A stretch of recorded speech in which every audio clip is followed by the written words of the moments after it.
Hello, Mole fans. This is Matt, your Mole Tracker, back again for another season.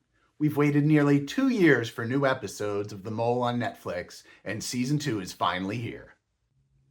On this channel, we share hints and theories as we review the suspicious behavior of each of the candidates and try to track down who is the mole.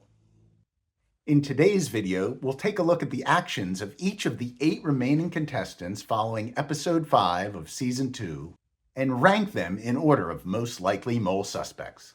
Let's get right into it. First, we have to address the elephant in the room, and that is that the pot is back to $0, which honestly makes me a little angry. I don't like bidding challenges in general, and the fact that somebody wiped out the entire pot over halfway through the game is just stupid. It basically renders any suspicious or positive behavior from every previous mission meaningless. And there were actually some pretty cool missions this season, so it's frustrating that it is all a waste essentially. And since we don't know who placed the bid yet, we don't have much to go on when ranking mole suspects at this point. That being said, there is one thing we can do, and that is to look at the eliminated players and try to learn from their mistakes.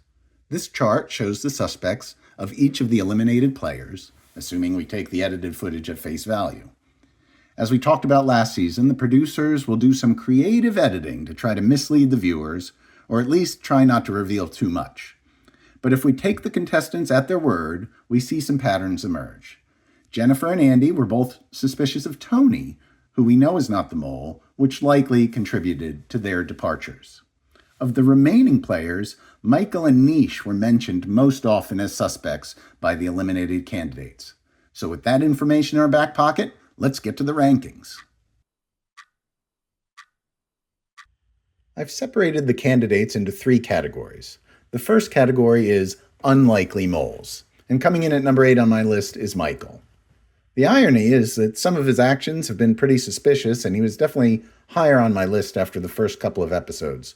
But the fact that he was Tony's main suspect makes him very unlikely mole, unless the producers are being totally disingenuous. Coming in at number 7 is another unlikely mole, and that is Niche. Niche was a suspect for both Melissa and Tony, and they were both eliminated, which puts Niche into this category. I also think it would have been too risky for the mole to be in the leadership position in the very first mission and potentially be eliminated from the game. I'm sure they had a contingency plan to get the mole back if needed, but my guess is that the mole was told to lay low in this first mission. If it turns out to be Niche, the fact that he volunteered to be a leader unprovoked would be a pretty bold move. Next up is a group of players that were highlighted for one or more suspicious actions during the first 5 episodes, making them possible red herrings and potentially too obvious to be the mole. Coming in at number 6 is Ryan. She tried to bluff to get the exemption in the fortune cookie mission and lied about the pilot during the gala, so it could be her. But I think the producers intentionally played up the pilot sabotage to drum up suspicion and help with the Tony-Hannah storyline. To me, it seems like Ryan is trying hard to win and her commentary seems legit, so I have her low on my list after week 1, even though she was one of my gut reaction picks, along with Melissa in my preview video. Up next at number 5 on my list is Muna. The show highlighted several of her suspicious behaviors, taking the correction in the phone booth, bluffing in the fortune cookie game, and suggesting to cut the raft, and stating more than once that she didn't fly all the way to Malaysia to play nice. But I don't think she's the mole. In fact, she's my early pick to win. I think she has a good strategy as a player where she is focused on being observant and seeking to get information from the other players. I'm not sure she's on the right track yet, but I think she has a good chance to figure it out before the others based on her style of gameplay. Several candidates, including Muna, think it is Shawn, and he comes in at number 4 on my list. As a 40-something dad myself, I can really relate to this guy. I'd definitely be the guy making 80s references, doing dad raps, and being scared out of my mind to rappel down a building if I was participating in the game. So I have a soft spot in my heart for Shawn. But I don't think the editors would have shown his blatant sabotage removing the photo at the gala if he really was the mole. In fact, I did something similar during the home version of the mole that I played on this YouTube channel. Nevertheless, it is interesting that the photo he removed just happened to be a really important one, so I have Shawn higher on my list than some others. Next up is Hannah, coming in at number 3. She's definitely received the most screen time of anyone this season, and she's gotten a lot of attention for draining the pot to take the first exemption and by entering the wrong code into the safe.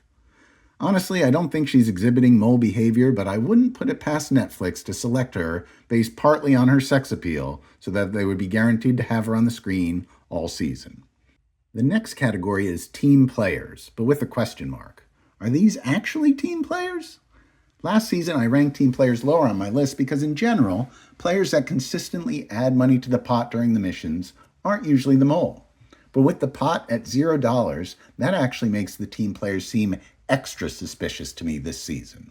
And there's no bigger team player through 5 episodes than Quaylen. This guy makes for great TV. But are his over-the-top reactions genuine, or are they some kind of grand cover-up for his mole behavior? I actually hope that what we're seeing is the real Q, and that he ultimately wins the money in the end for his mother. But for now, with no money in the pot, I'm still a little suspicious, and he comes in at number 2 on my list. And that leaves a top spot to another seemingly team player, and that is Deanna. My theory is that Deanna's mole strategy was to build trust early on in the game and let the others do all the dirty work. As a bonus, she knew that if she won any money along the way, there'd be plenty of opportunities to remove it later in the game. It's interesting that nobody chose to watch her mole strategy video during the movie night mission. Maybe her video will be a cool thing revealed during the finale if she is in fact the mole. All season, she keeps saying that she's never lied once and that she is 100% a team player, but there are a couple things that caught my attention. In the first episode, she's voted as the first player to enter the phone booth, and this gives her a great opportunity to build trust. She chooses the money and explains the phone call clearly and accurately to the others. See, no lying. This is a low-risk move for the mole because the maximum that can be added to the pot is $5,000, and that's only if all 3 decline the correction. She's also been very good at latching on to the mistakes of others all season, often making sure the team goes along with a bad decision. The best example of this is at the gala when she ultimately decides to go with the pilot at table number 9. So as of now, admittedly without much to go on, Deanna is my number 1 mole pick. So there you have it, my initial rankings after the first 5 episodes. I'm definitely not as confident as I was at this point last season, so I look forward to reading your hints and theories in the comments section below, and hopefully we can find them all together. Hopefully after next week, there will be some actual money in the pot and we can make a more educated guess as to who the mole is as we head into the finale. Until then, I look forward to reading your comments and happy mole hunting, everybody.